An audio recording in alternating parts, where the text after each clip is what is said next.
Hi, I'm Jerry Ellsworth, and you're listening to the Scene World Podcast.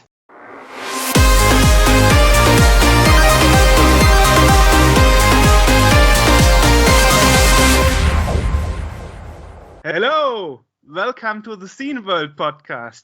This time with Martin and Jörg. And Jörg on the other side, yes, indeed. Yeah, so in a minute we will talk to Gwénaël Godde, also known as Fonzie, and it will be our follow-up interview that we promised or talked about back in February, where we talked to him the first time. And there will be some new information about what's going on at Watermelon. Yeah, and I think there are quite some interesting news for us all there. I'm very interested in what he has to tell us. Me too. Yes, and also with video this time, as you can see. So that's a plus. But before we do that, let's talk about some news. Well, one piece I have is actually from Ars Technica, and they announced that ScumVM, the environment that allows you to play adventure games. You know, Scum is actually from Maniac Mansion. The Lucas and exactly. But also other games use the same engine or similar engine, and now they also support 90 CD-ROM games from Windows 3.1. So that means Macromedia animated games. So pre-QuickTime. So we get very retro now with Windows. Actually, you know, here in Germany we get Windows 11 from tomorrow on. So let's start with Windows 3.1 again. Exactly. Yes. The second 11. The first 11 was 3.11, which was Windows for Workgroups. The first one that had network and internet support. Oh man, the time I entered the Windows world was with Windows 98. So. Oh, okay. Yeah. Well, I started with 3.1 actually in 92. Okay. So right. Anyway, that's one news. That's pretty nifty. So now you can play 3.1 CD games in your Windows 10 or Windows 11 environment. So, and also we have other news. So, another news bit would be that Terminal actually released a Game Boy Music Rom on Terminal at itch.io, and that's called Back to Space. Okay. So I will search for it. Yes. And also next to that, there's also the DRP, the Digital Retro Park Museum on a Card soundtrack, also available on itch.io. And also he started now shipping the orders of the physical version of the soundtrack. So that's pretty good. Yeah, that's good news, indeed. Yeah. Well, we had a Terminal once in our podcast, and he's really a very good composer. So kudos to that.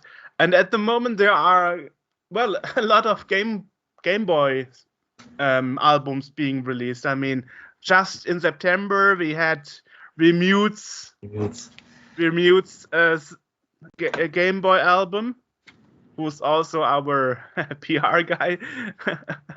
And now there is Terminal's soundtrack release.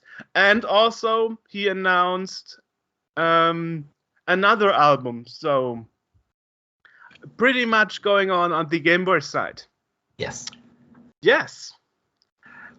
And talking about hardware, hard stuff, there's also an announcement from Mina Becker, who is part of Min and Mina Becker, that we interviewed a while ago. And she now announced that she will release her first novel called Revoltron Sin, and that is also going to be probably translated into English. So she wrote on Twitter, if we are all nice, then the German book will also find an English version, and she will do self-publishing, which is not really difficult nowadays, now that you have, print on demand and stuff. Yeah. That's good news. Yeah. So let's be nice that all people can read it in English then. Yes, I always like when there are some books that are finally translated into other languages. Some years ago, there was a Kickstarter about a book from the Swedish demo scene. And I think after over 10 years, they decided to make an English translation. I really don't recall the name of the book right now, but I actually participated in the Kickstarter, but I participated in so many Kickstarters that I don't remember all names of all Kickstarters that I ever participated in. So I should start a Kickstarter too, that you can give your money then. yeah, let's talk about Kickstarter with Gwénaël, who is actually around the corner in France, waiting for us to talk to him. So let's hop over. See ya. Yeah. We have our second interview, our second part with Gwénaël Godde, also known as Fonzie from France, from Watermelon Games. Welcome back, Gwénaël. I'm very happy that this time we even have you on video. Yes. Wonderful to see you. Yeah, nice to see you too. Welcome to the podcast. Thank you. Yes. And because last time I saw 3 people or 4 people were talking to me. Yes, it's a lot easier if you actually see those people. Yes. And also with us is Martin Naumann, Altraz, one of our fine editors, and Dennis Calamari, Remute, who is hanging out right down there. Yeah, exactly. Also one of our editors. So Dennis is actually taking care about the Twitter chaos that's happening after we release this. Yes, he handles our Twitter nonsense. I try. So, Gwénaël, you came here today to tell us a bit about the way you are moving now. So, because you actually switched off your homepage and stopped running your shop. Well, should we begin with a recap maybe of what was talked about in the last podcast, which I don't believe I was at. You did that one solo. I was not there for it, so. Oh, you were actually. I was there? Yes, I was. I was. Oh my God. Yes, I was. Yeah. So, wow. My brain is over there. Right. Yeah. So actually correct. Last time we spoke mainly about Paprium. Yes, and that's right. how you wanted Gwénaël to move forward to re-establishing your store with, I think it was a different PayPal than last time. And things went sour again. Yes, exactly. So perhaps let's start. What happened there? I mean, you had Paprium and this AMB 96 game on, and then a few weeks later you shut it down again. Yeah, we had to shut it down because I don't remember last time when we called each other, people already received their games, right? Or it was before? Yes. No. It was in April that we spoke. Okay. Yeah.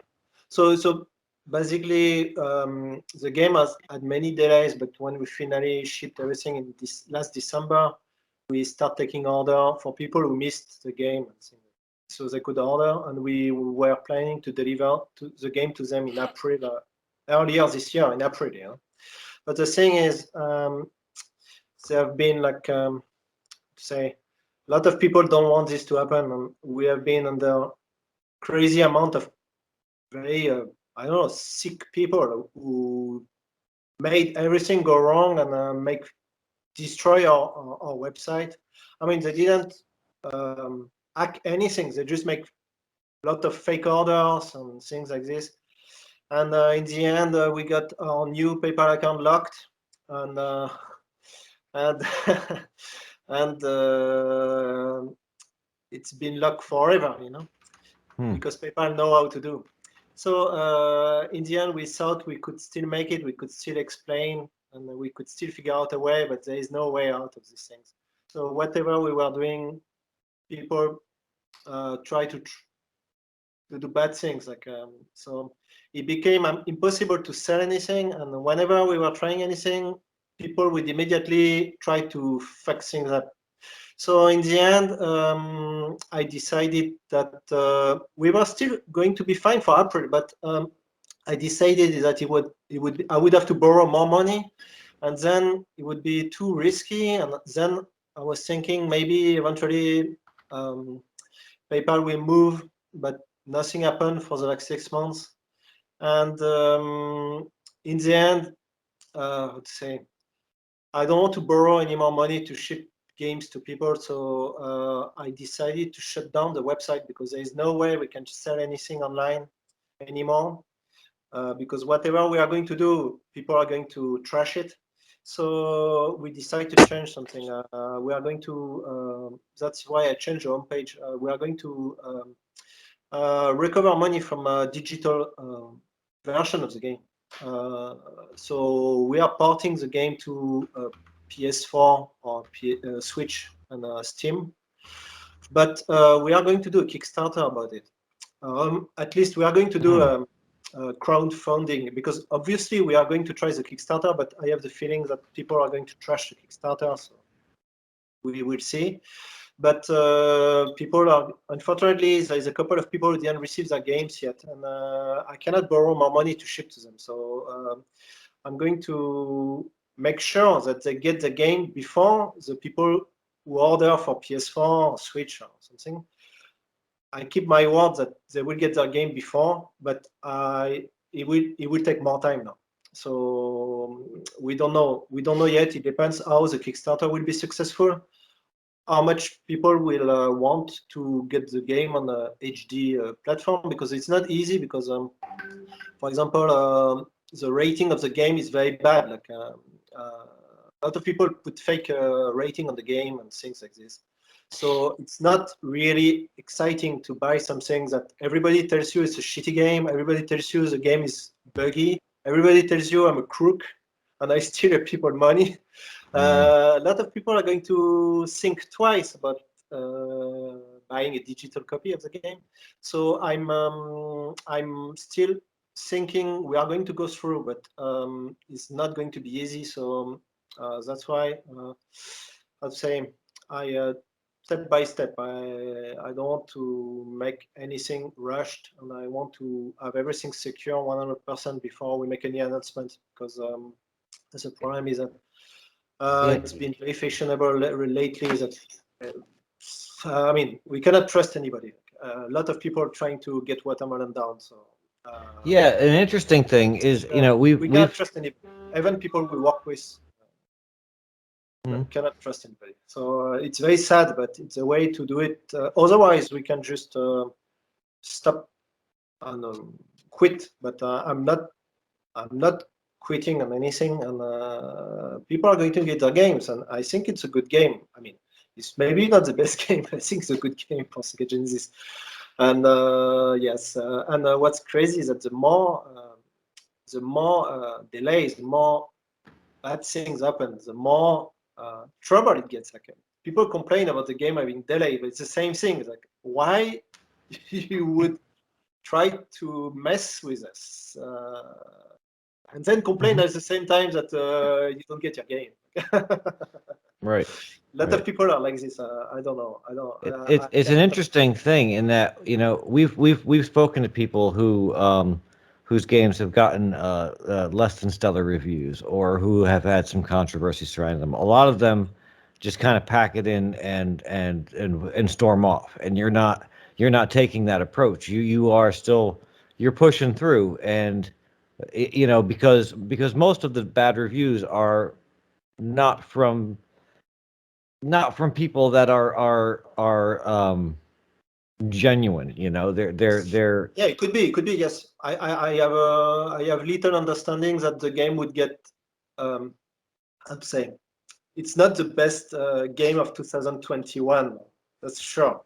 But most of the Genesis game, reviews, I think it's a good game. So right, most of the reviews have nothing to do with the gameplay specifically. It's other stuff surrounding the game. It's nonsense. It's right, yeah. Also, the problem is that I try to make a game for the Sega Genesis. I don't care about anything else. Unfortunately, we have to do it on the PS4 and the Switch now. But usually, I would prefer to wait before doing this. The thing is that many people do a review of the game based on a comparison with, I don't know what kind of game, like Street of Rage 4 or something. The thing is that I'm not doing Street of Rage 4. I'd say, I keep saying this, that people maybe should play the game. They should accept the game is like it is, because some people say the gameplay is very lame or something. But I don't know what to say. It's like maybe it's lame compared to a modern PS4 game. Well, I have a different view from it. I mean, Paprium. Thanks to Paprium, this is how I got to know Dennis better. Because when Paprium was released in December, shortly before Christmas, Dennis and we were daily talking on Facebook. Oh, did you see this feature? And did you see this hidden gem and this hidden path? And this special effect is awesome, and the music is really great. You've played the game, correct, Jörg? Yes. So what do you think of the gameplay? Yeah. So Dennis and we really discovered so many things, and I think Dennis, you said it was the best retro game of 2020. For me, absolutely. But I understand what you are meaning, that people are saying or trolling on the internet that the gameplay is probably lame or stuff like that. But you have to view it as a authentic retro game. And as a game for the Genesis, it can't have the same gameplay like a new next generation Streets of Rage 4. It's a total absurd comparison. Right. And I think you have to view Paprium as it is, as an authentic Genesis experience, and that's the thing that some people don't understand probably. And maybe it has to do with actually, there's so many games nowadays that things are more calibrated. Like if the game is too difficult, people say the game is too difficult. If there is no this, people say it. And in the end, it's a bit a problem, because at least my aim is to make a game that people never played before. So, how to do? I'm not going to copy something existing. I try to not copy. And it's the same for the secret game we have been working on, and we try some new things, even if it's like this. But anyway, I think after some time, the mood will change, the reviews will change, maybe, I don't know. But what I was pointing out is that it's not going to be easy. The Kickstarter thing is not going to be easy, for sure, because people are very afraid. Right. But here's the thing. Doesn't have every company like PayPal and even Kickstarter have some protection against wrong claims from customers? I wonder why. Why? I mean, doesn't have Kickstarter protection against false claims from customers? Because you said early on you are afraid that somebody is hunting down on you on Kickstarter as well and trying to stop I think it would be a first. It would be a first. I'm just prepared for every possibility, but of course, I expect a lot of people to try to derail the Kickstarter. I also want to point out that Paprium, from the reviewers, like Hobby Consolas, gave it an 89 out of 100, which is a very good review. Air Gaming gave the game an 8 out of 10. Sega 16 gave it a 7 out of 10. I mean, it got in the retro press, it got good reviews. Yeah, it could be, yeah. And also many people are waiting for some games. Some reviewer didn't buy the game at first, so some people are waiting to review the game. Right.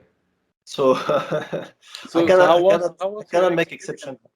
How was your experience with the press in general, with journalists and with magazines and with blogs? And do you make a lot of promotion, or do you just? No. Actually, we tried to contact the press many times for our problem with paper, and we got zero support from nobody. Nobody want to talk about it.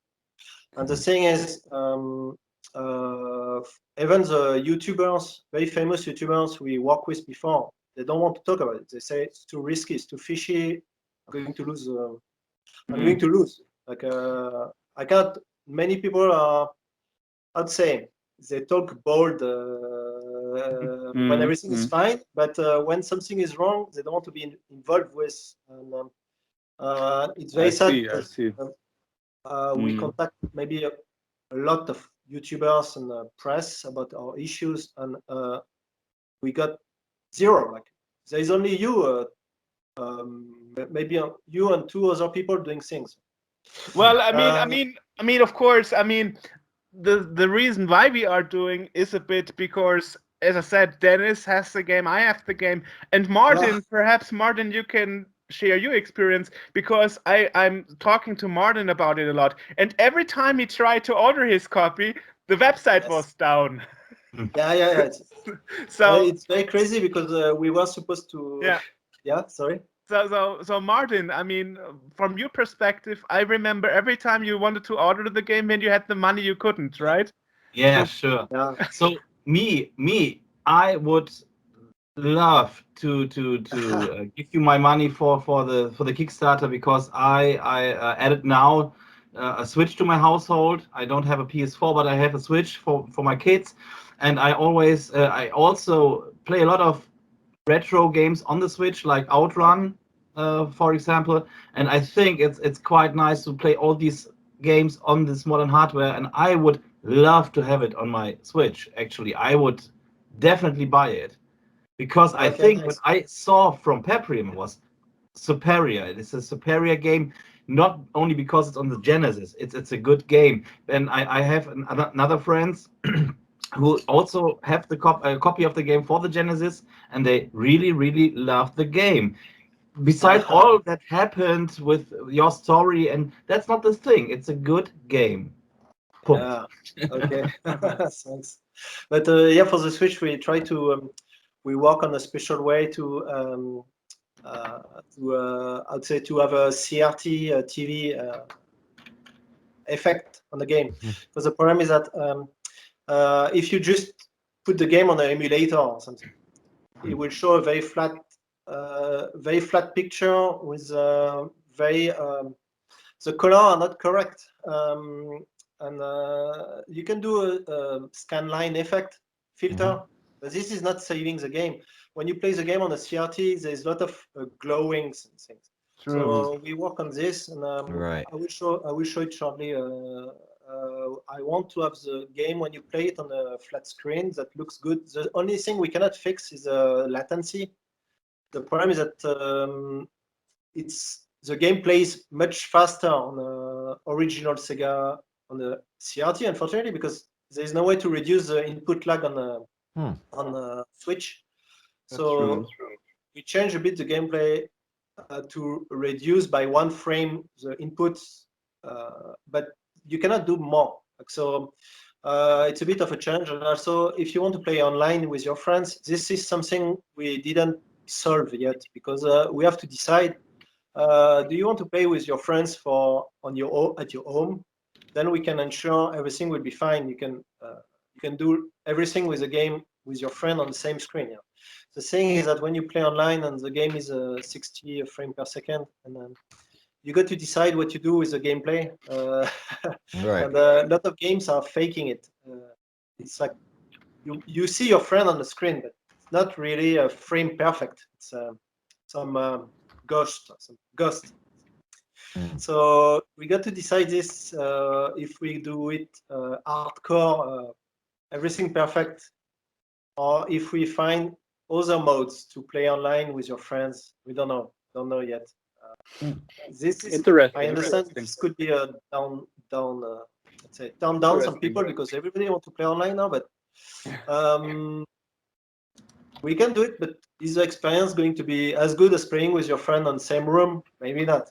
Well, I mean, there is a solution for that already. You know it yourself. It's PyPacker, and I tried PyPacker with many people from Chile, Peru, and USA and other places, and there was never a delay. Not a single frame. So for some reason it worked for me at least. Okay, we'll have to check the numbers to see. But yeah. I mean, I played. It was a 2D constantly. game or 3D game? A 3D game. We tried it with Xenos Crisis. Okay. Yeah, Xenos Crisis is also pretty critical, I think, because it's also a shooter game, and we had no lag whatsoever. And I know that Benjamin Duven and you were talking. I can only say from the consumer perspective, my experience with people from Hong Kong and Chile and USA were flawless.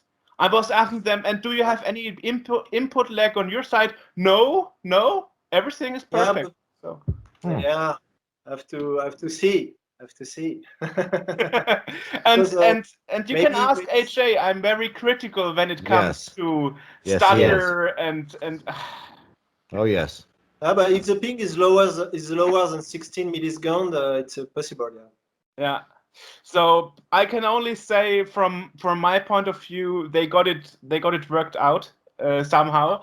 Don't ask me the details. But how about the other projects? I mean, I know that shortly before the website was shut down, I actually paid for AMB 96. Oh yeah. So good. I hope the game is still happening because I don't want to pay it twice. I sent a small email to some people who pre-order the game, but I'm not sure you got it. No, I didn't get any email. But if you could forward it to me, if you have some internal news for the buyers. It probably went into your spam folder. But we can check it together. I sent just an email saying that this game is not affected by PayPal because we got some customers who pay directly to us to bank transfer. No. It wasn't a PayPal transaction, unfortunately. Yeah. Okay, that's fine. The thing is, we decided to do this because I had the feeling that something might go wrong. So I made it in a way that for the special game, if you want to, the game is quite expensive. If you get with your friends together, you can pay with a wire transfer directly to your bank, to my bank. The thing is so complicated to do. Many people give up because doing a wire transfer to a US company is not easy. And, yes. Many people give up, but we still got. I try to make it fair. Like people paid for it, and we got some money out of it. So the game is not delayed whatsoever so far. So far, so good. And we got the music has been completed. The sound effects as well. All the sprite works. All the gameplay thing is let's say everything is secure. Let's say what's missing is the backgrounds and the programming a bit. So that means you will have to find a way to even deliver it to those people who already paid, but the money got lost as well. I mean the special game, the secret game, yes, but there's not that many people who bought it because it's a bit expensive, and also we want to make the experience very, very special for people who got the game. So I'm one of 5 or something. What do you mean? Sorry? So I'm one of 5 people who bought it or something. Yeah. Really? Okay. No. There's more than 5 people, but also we are making let's say an arcade cabinet that goes with the game. So I don't know if many people buy the game, if they group together, they can get a free arcade cabinet. I don't know how to say this in English. Like it's I already have one. I already have one. No. It's a 100% made for the game. Right. But it's a big surprise. Awesome. People buy this game and have no idea what it is. So it's part of the surprise. Well, people call it the dolphin game, so there must be some dolphin in it, you know. Yeah. Maybe a remake of Echo the Dolphin, or No. I don't think. Would you buy something if you don't see what you're buying? Well, we managed to sell some games.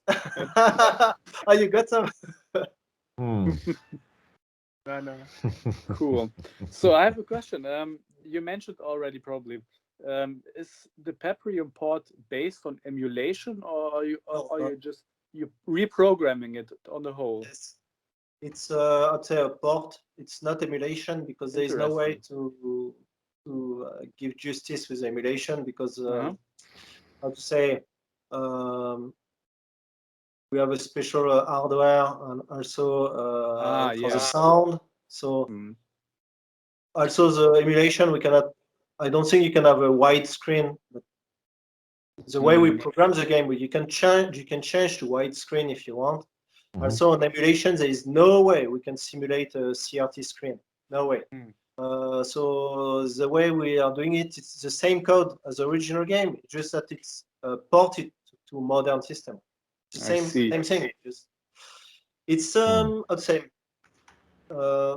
people maybe don't see the difference. It's like the emulation is like some kind of simulation box. You can throw a ROM file and it would emulate the original hardware. But in our case, because we have the original source code of the game, we take the original source code and we adapt it so it render as good as possible or it sound as good as possible on modern system.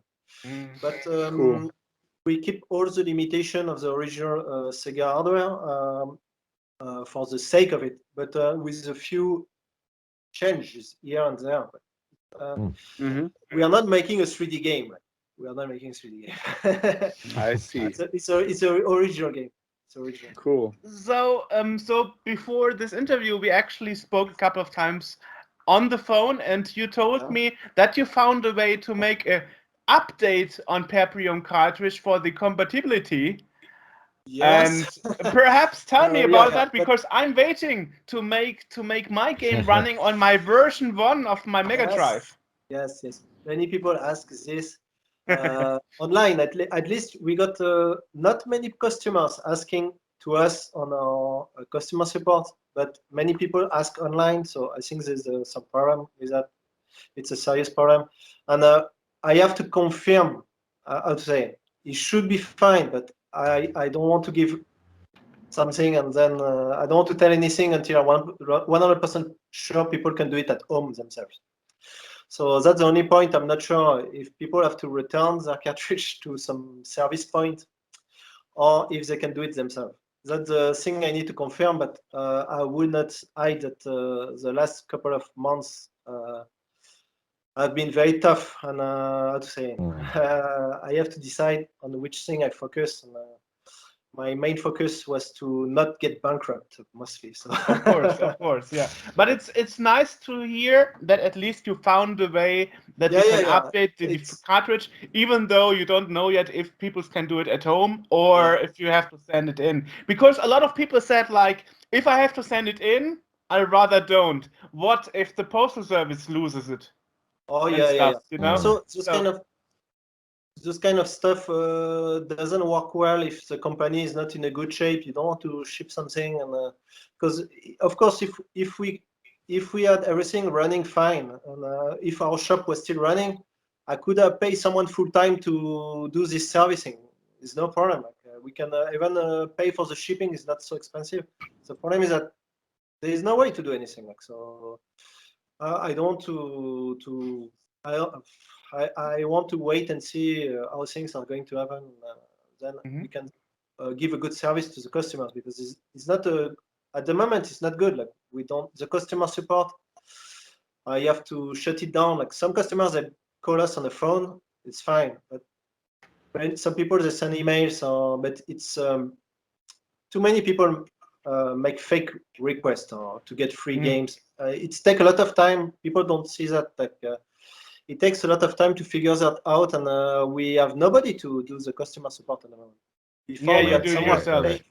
Now there's nobody. So I got to decide if I do it and then nothing else is done, or it's I got to decide what I want to do.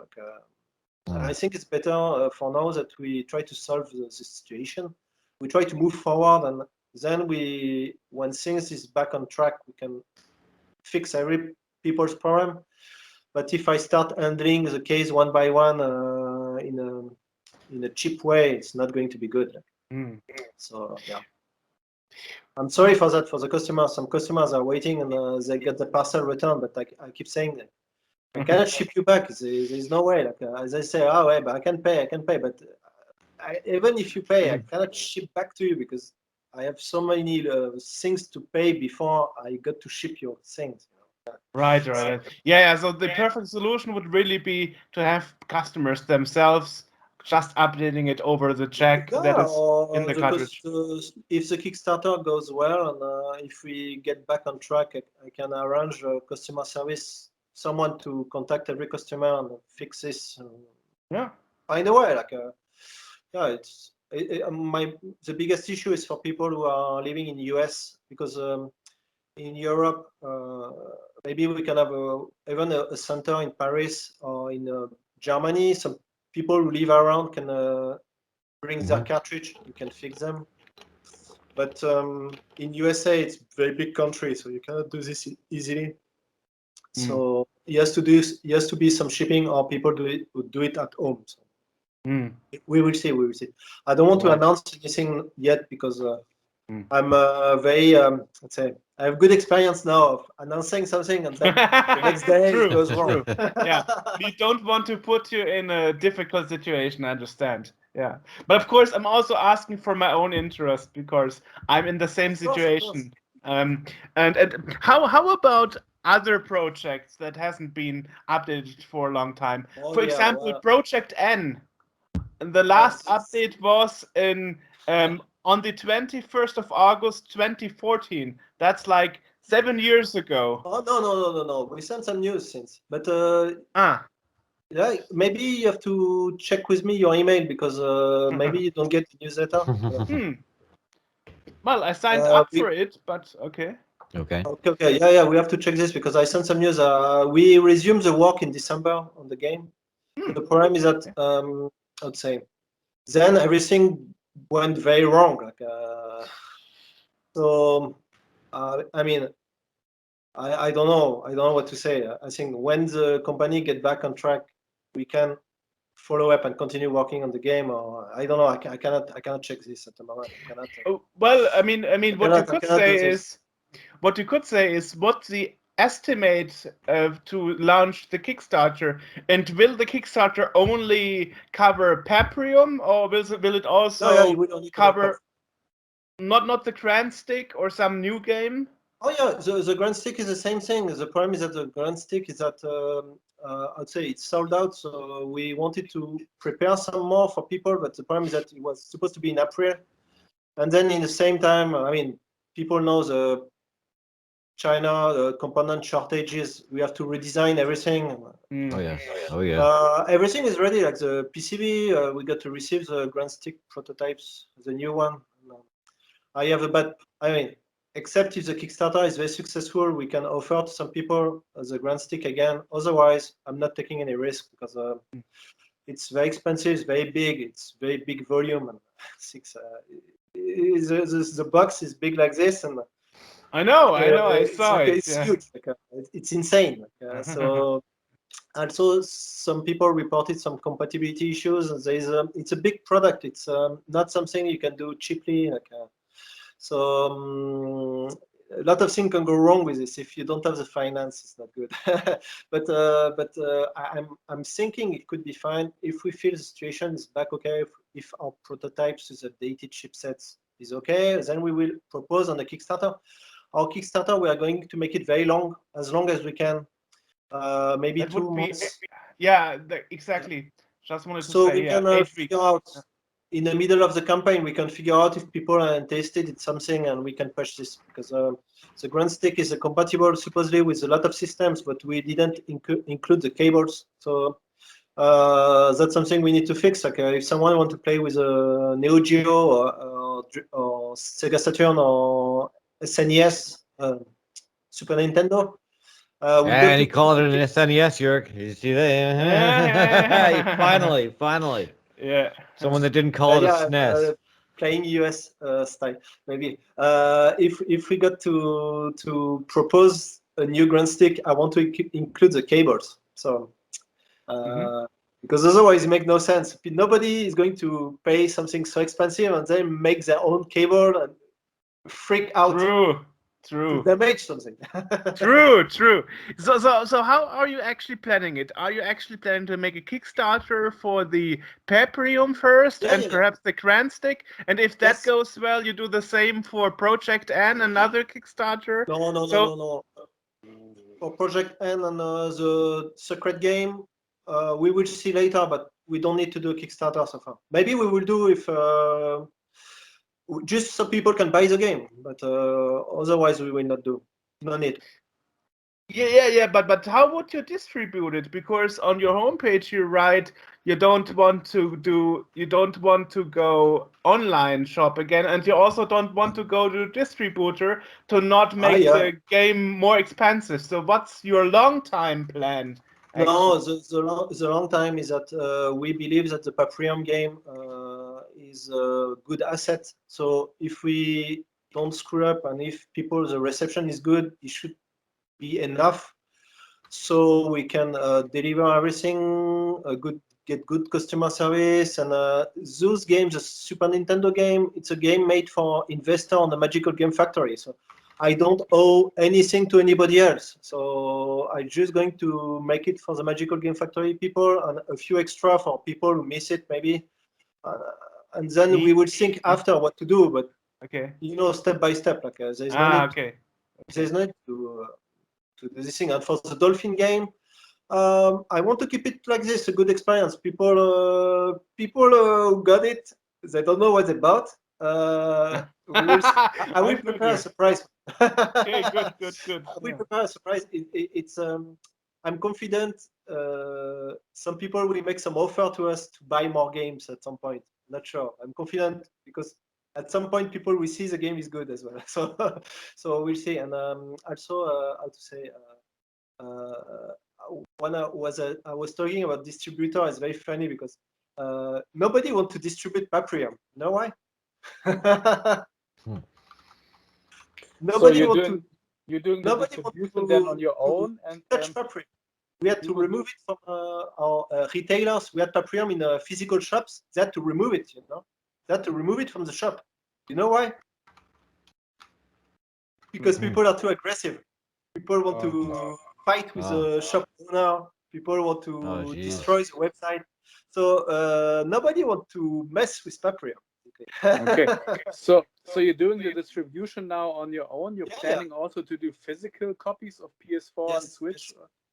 Some physical copies, but this is very easy to do. Just about paperwork, and it's going to be only for the Kickstarter people. Only for the Kickstarter people. Okay. So you're skipping the distributor and do it all directly. Nobody want to.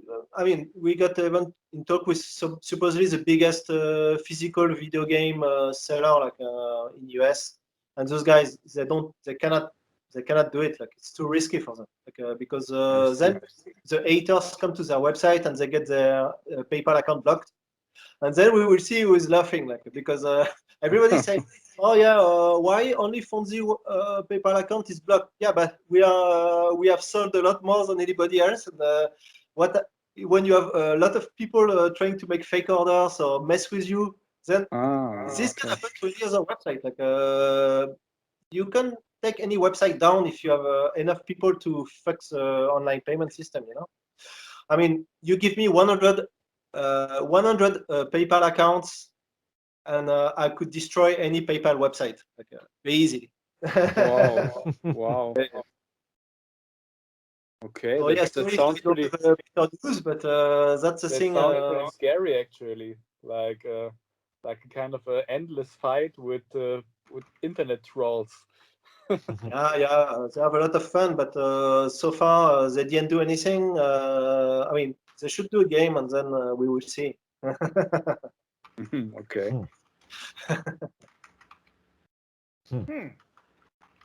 Yeah. So when do you start the Kickstarter? Do you already have a date? It's just a matter of days because we are waiting to. I want to make sure that all the team is secured and everything, every detail is confirmed, and it should be in the next few days. Okay. We will send it later. Cool. Well, actually, I planned to release this episode of the podcast hopefully until Friday, if that is fine with you. Yeah, it should be fine. Because I want to have this out as soon as possible. Here's the thing, as soon as you mention watermelon, people are always expecting the worst. I mean, when we released the first part, people were like, I'm pretty sure this interview was staged and Gwénaël knew what questions would be asked. I'm like, no. This is not how we do interviews. It's not like, hey, we are going to ask this or that question. No, we are also going to ask, perhaps critical questions, But I don't know, people, you just have a lot of haters, and that's something I never experienced with other guests we had. This amount of backfire, but. Yeah, sorry for that. But you don't ask me easy question. What is your favorite Mega Drive game? You. What is your favorite game? Well, for me right now, since December, I'm playing Up and Down Paprium, to be honest. Already? So that's the game I'm playing the most right now. Yeah. But your favorite game ever on Mega Drive? What is it? Well, I'm not really an intense Mega Drive player. But I like Test Drive. I'm very much into racing games, so Test Drive would be my choice. But I know that especially first-person racing games is something that will probably never get a new release. I mean, nobody will do a first-person racing game, which is sad because I like Test Drive. I like to see the street from the inside of the car. But I'm aware that my favorite type of game is dead. Yeah. Yeah. Also, the frame rate is not very fast. Like, but he has a good feeling. Like. The thing is, you think that as a European, but as soon as you got an American console and you play the game 25% faster than in Europe, you're suddenly like, wow, it's not so shitty anymore. Yeah. Oh, maybe you like the Sega CD game Road Avenger because it's first person as well. It's quite cool. Yeah, it is. Mm-hmm. Yeah, Mega CD had some amazing games. I think it's a pretty underrated console. A lot of people think about the FMV games that were obviously pretty bad, but I think there were also some pretty cool platformers probably also on the Mega CD, like probably the game Flink, the Misadventures of Flink. It has amazing pixel art. I think it's probably one of my favorite Mega Drive and Mega CD games. And there were a lot of cool games for Mega CD also. I read that I think people should be careful about something. Maybe it's I didn't check internet for it, but I put many of my Sega CD game on a book, with sleeves. Yes. Mm-hmm. Yeah. Transparent sleeves. Right. And I have the feeling that this is destroying the CD.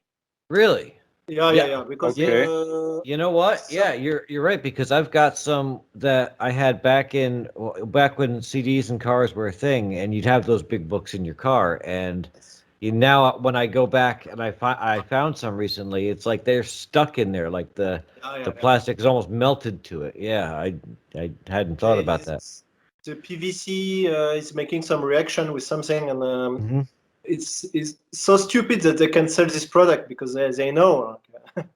So yeah. Also, I someone told me that the most Sega CD you find now has a capacitor problems, but mine doesn't have any problem. But that's why I have the feeling that's why they released recently a Sega CD card with a SD card or something.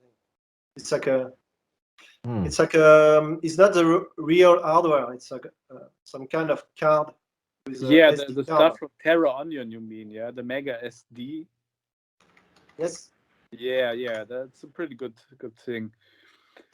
Speaking of Mega CD, do you ever plan to do an exclusive Mega CD game sometime? Or I had many, like, but most of the game didn't release.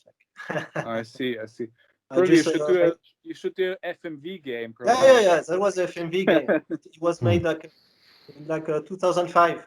It was almost completed, and then the guys who made the footage, because it was based on an anime, like a video. It's like Power Rangers. Power Rangers. Yeah. It was some kind of guys who are doing a Power Rangers series, and then the owner of the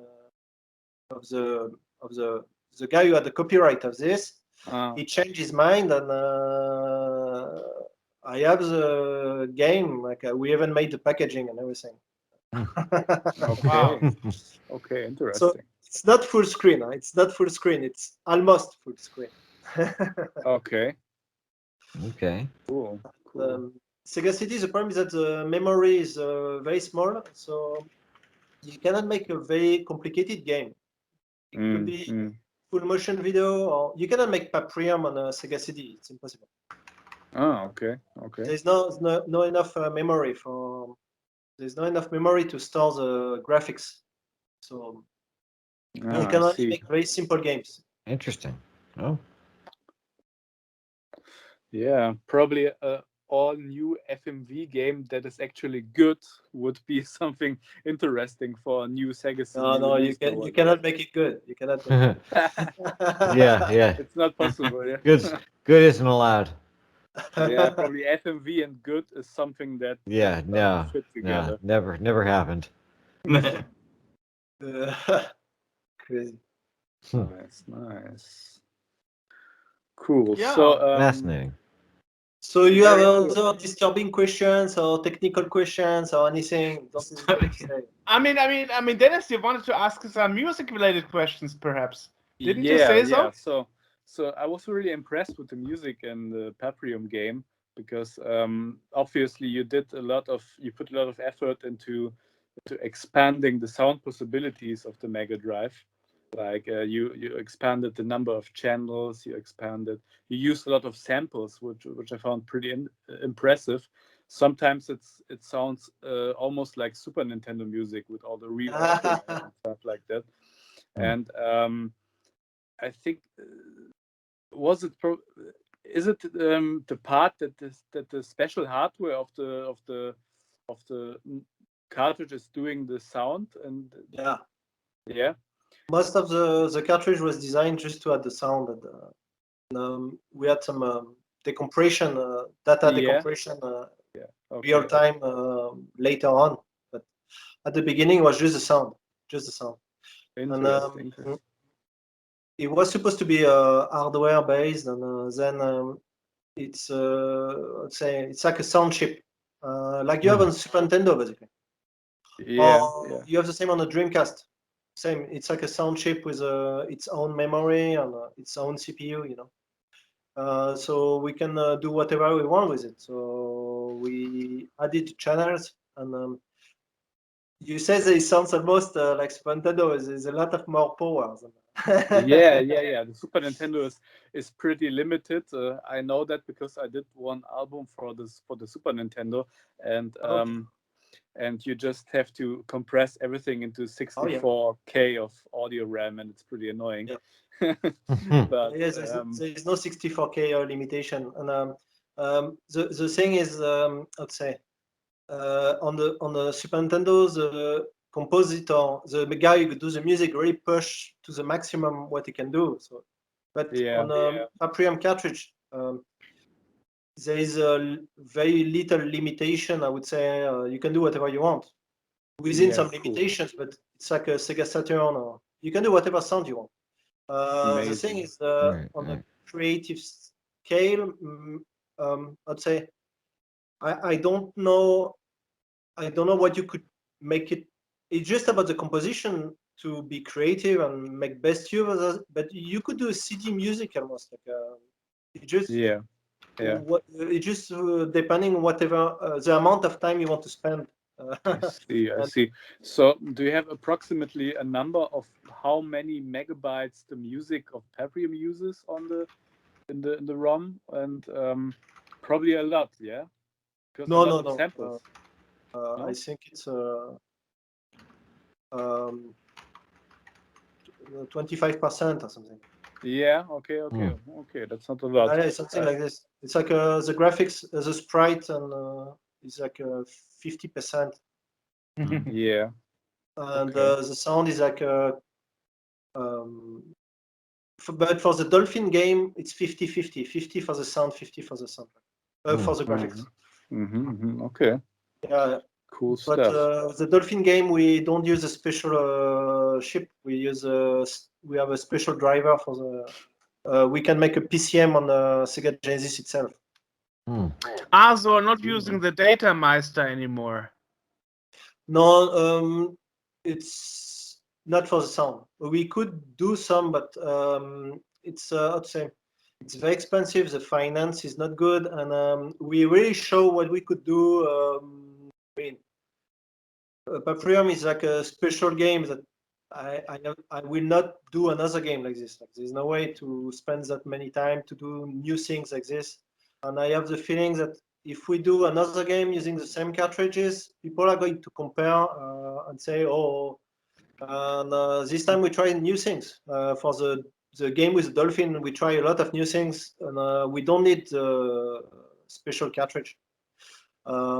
It's a little bit special in some way. But, we want to kick some ass. Sounds good. Yeah. Sounds like a plan. The problem is that the CPU for sound on Mega Drive is not very strong. So there is, let's say, the data take much more space. Strangely, when you want to make a good PCM on the Sega Genesis itself, it takes a lot more memory than what we use for the Data Meister, of course. So that's why on the Dolphin game it's 50-50, almost. Okay. Because we cannot compress the sound on the Sega Genesis. There is no way to decompress the sound. I always thought like it's a bit hard to use PCM samples for the Mega Drive. I did also some Mega Drive tunes. Obviously. I always found it a bit hard because you cannot pitch the sounds. You can just play them. But did you find a way? We let's say for Paprium we make a special audio. All of the audio tools are 100% custom. And for the Dolphin game, we use the same tools, so we could adjust and we can do whatever we want. There's no limitation except for the memory size. Cool stuff. And the sound is sounding a little bit gritty. It's not good. Gritty is cool. I like gritty. Yeah. I have no idea what you're talking about. Yeah, it's pretty interesting that you managed to find a way around the limitations and. I always thought like the music of Paprium is very special. Also, of course, it's also pretty catchy, but it's also technically pretty impressive. And so, but if you like it, that's great. Thanks. Yeah, it's not my work. I mean, I didn't compose anything.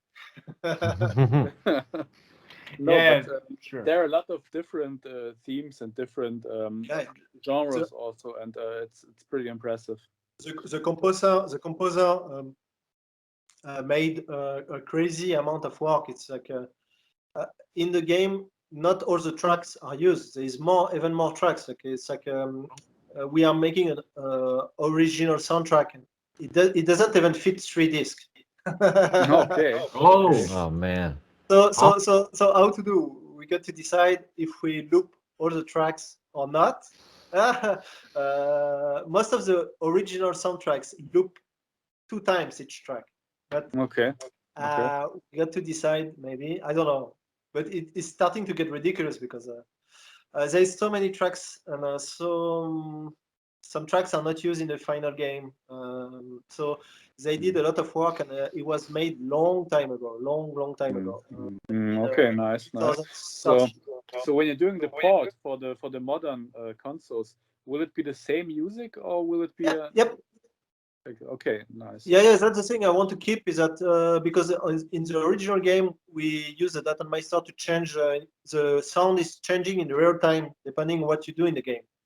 It's not very visible, but there's some change. I really like this effect when it plays some semitones higher when you get to the end of the level, and I hope you keep it for the port. We keep it for the we keep it. That's why it's very important to do. That's why I say it's a port. There is no way we can emulate this. Okay, I see. Nice, cool. Yeah, that sounds pretty good. I'm looking forward to the Kickstarter. I can see two more because I can see only 2 people at the same time. No, the screen swap. I can see you talking and the guy sitting in his chair. Yeah. We can see you very blocky. You look like an FMV video from the magazine. Yeah. The quality gets bad now. So the Kickstarter is mainly for Paprium. So yes. It means it will only be interesting because I already have Paprium if the Grand Stick is getting a re-release. Then you will have my money. But I already put myself on the waiting list, so I hope something will result from that. How about Project N? I mean, when we prepared for the interview, especially Martin wondered, why did you decide to go for this SNES for this game? And not for the Mega Drive. It's a bit complicated to talk about such project because I'd say I want to resolve my financial situation before doing any announcement. But the thing is, this game we got decided we made the first Paprium on the Magical Game Factory, so people decide the Mega Drive, and then the next project we made, people decide about making a SNES game. It's like a vote on the website. People vote. So it was a crowd decision. Okay. Yeah. And we found the project started with 1 programmer, and unfortunately, some bad thing happened, and then we got the best SNES programmer on the market, I would say. That is not retired yet. The thing is, I'd say people lose. I mean, we got everything ready for release long time ago. I even made everything, the packaging. We even make the plastic case, everything, the goodies, everything is ready for a long time. The thing is, with all the difficulties, it's very difficult to say. It's very difficult to. Some people, because it's not their project. I mean, it's Watermelon who is going to release the game, but when you're not, it's very difficult to have everybody 100% motivated when everything goes wrong. You know? Yes, I understand. You are spending more time correcting the issues than releasing the actual games. I'm not doing anything on that project. My job is done for a long time. But the problem is that I got to keep everybody motivated, and I understand that it's very frustrating for everybody working on that game. That every time we want to move forward, and then 1 week after we have to close down the website. What can I do? Okay. So the idea is to get a Kickstarter with Paprium and hopefully also with the Grand Stick, and after that you can do normal distribution again and hopefully finish all your other games. So the Kickstarter is more like showing the community, look, we can do what we promised and in the time we promised. Yeah, and it's to make sure we get paid, because it's been like 10 years I'm not paid. I have crazy loans over my head, and the thing is that I cannot work for free forever. I want just to make it clear. Like everybody who have a contract with salary with me is paid, but the problem is that some people maybe they don't believe we can continue paying them. So that's why I want to make sure everything is clean before we move forward. So it's a lot of work. It's a lot of work. So people don't see that. It's a lot of work.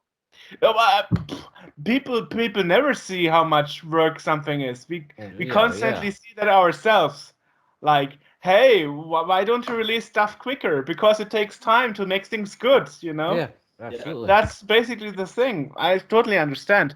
But for what me interests is you say you are doing the Kickstarter, and after that you are going back to distribute it yourself. So hopefully you have some fallback plan, so people can't go sour on your website and your payments again.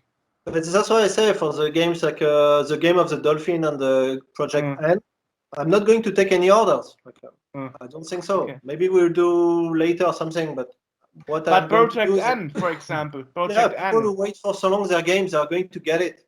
That's it. If we cannot do it, we are going to refund.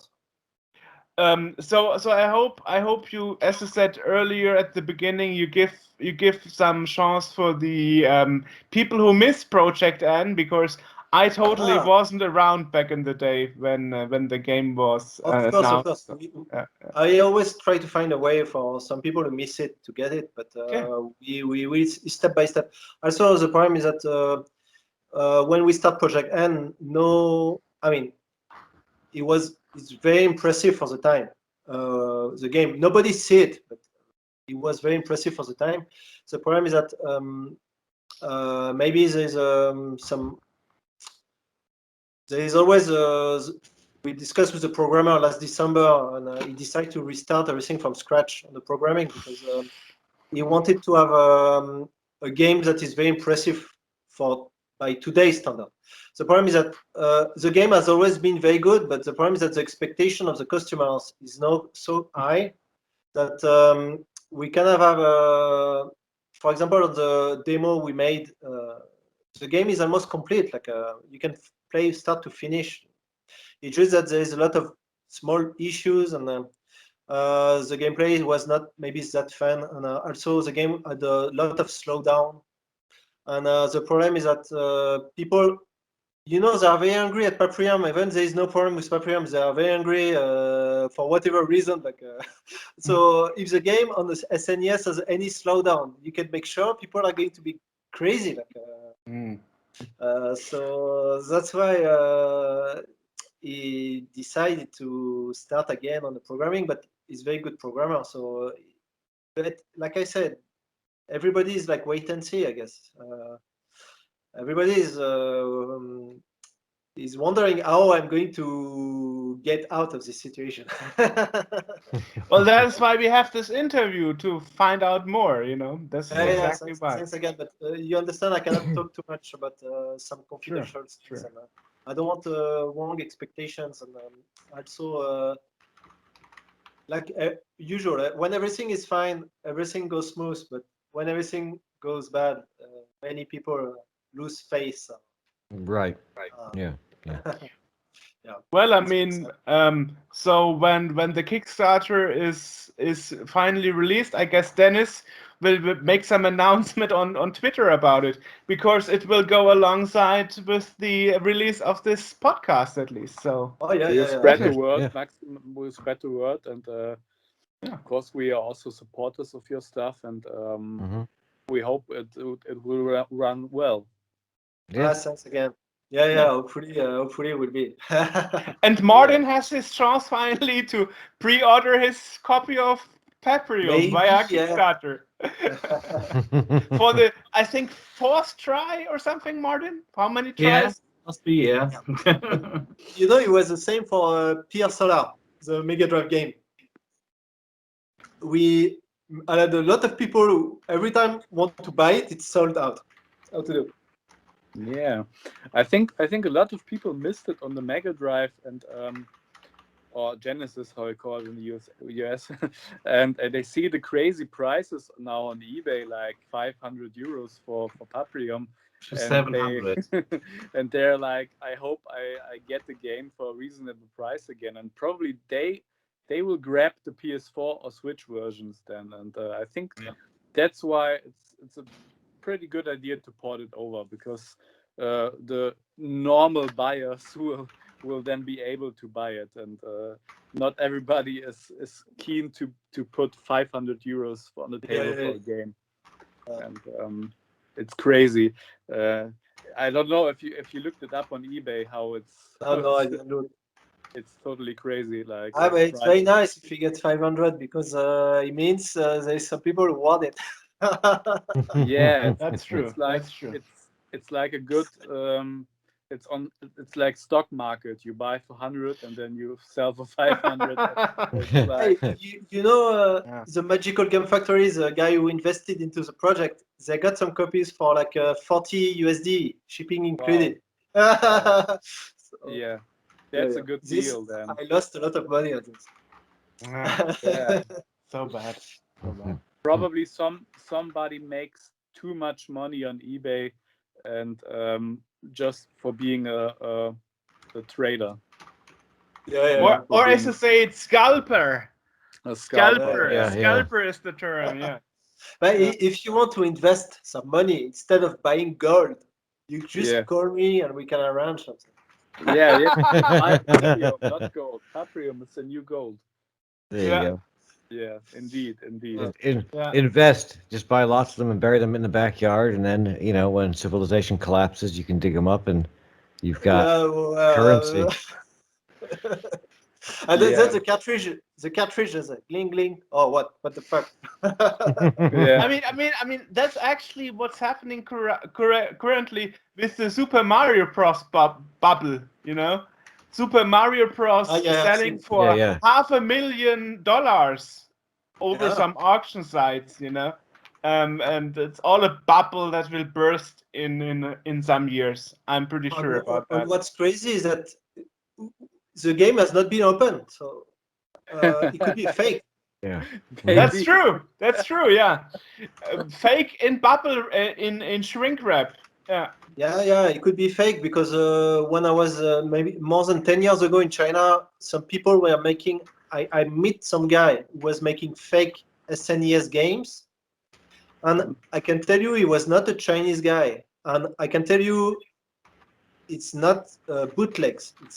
It's sold as a real one. So it's not my friend. I just met him by accident. But the thing is, the thing is, there must be fake games around. There must be fake. Of course. Yeah. But I have the feeling that you can tell from the. I have the feeling you can tell from the packaging or something, but I don't know how he managed to. I asked him, "Do you make the original cartridges?" Like, yes. So I don't know how it's made. Like, I think maybe they make some fake chips that look like the original one, but it's a lot of money, so I don't understand. Maybe the guy just bullshit me and was making some shitty games, like a bootlegs, but I had the feeling that he was reselling them to Western market, like not to Chinese people. So I visited an electronic factory a long time ago, and I found that they was making arcade boards. But you know what? Arcade board with the old IC. So it means there is some fake arcade boards for sure, because there is no way the factory was making this on their own. It's someone who orders this. Right. And it means there is some fake stuff somewhere. So the Super Nintendo thing, the Mario Bros. And NES, maybe, I don't know, it could be fake. Like that. It could be fake. It's just another bubble that will burst. Yeah. I'm pretty sure about that. Well, so we got pretty far here. So yeah. I don't know. Is anybody in the round still having some questions? Martin, perhaps? Do you have any open questions? No, actually, I heard everything I wanted to hear. So. Okay. Yeah. Good. Yeah. Oh. Well, so thanks for taking the time, Gwénaël. We are very Yes, glad you were ready to answer our questions again, and I'm looking personally very much forward to the secret game, and finger crossed that the Kickstarter in some day will have a lookout for The secret game just sounds like, you know. Or call it the Dolphin game or AMB 96. Yeah. Oh yeah, you have Echo, no idea Echo 2. how you will feel cheated about that game. No. I'm pretty sure you did something special. I can't believe that Gwénaël. I can't believe that Gwénaël is just making a replica of some other game. That's impossible. Don't believe that. I know that Watermelon always stands for making something special. Yeah. Okay, thank you. Yeah, and that is also why I want to have this grand stick at some point. So. Yeah. I know I keep bothering you about it, so I hope there's still a unit left you can sell at some point. Yeah, I can get that. Alrighty. Thanks again, and well, thank you. Don't hesitate if more questions, and I'm sorry if I get evasive sometimes. Some stuff cannot be said. Yeah, I mean, it's good. It's fine. Yeah. I guess we will see it in the newsletter, in the releases. Hopefully, I guess you will put up the homepage again when the Kickstarter is open. Yeah. So. Yes. Perfect. Yes. Looking forward, and a good luck to the Kickstarter. Yeah, I guess to plug it. Main question left is where can people go to find that? Is there a website set up for it yet? Is there I don't know what to say. Well, now we'll put a link to the homepage on magicalgamefactory.com, and we will put a link to the Kickstarter. But anyway, I think people will get the news if they follow. I don't know, follow some people who like the game, or they follow you. They can see the news. Yes, the word will spread.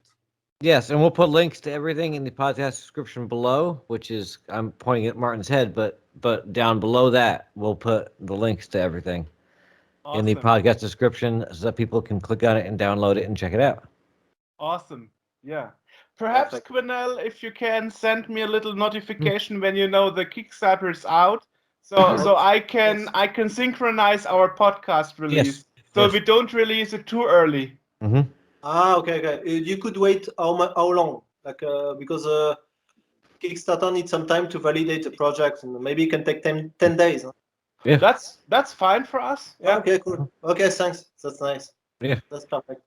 Yeah, cool. Just send me a notification, and I will just edit it beforehand. I guess the edit will be done till Friday, and then we can just publish it when you say you are ready. That's perfect. we went and we actually recorded the intro to this before the interview so that we could have it ready to go like as soon as the thing went live. We could release this. Exactly. So let's do it that way. So this way you have the most exposure. Yeah. For the Kickstarter. Mm-hmm. Right. Thanks again. You're welcome. Okay, Thank you. Talk to you later then. Talk to you then. Okay. Bye bye. Bye bye. Bye bye.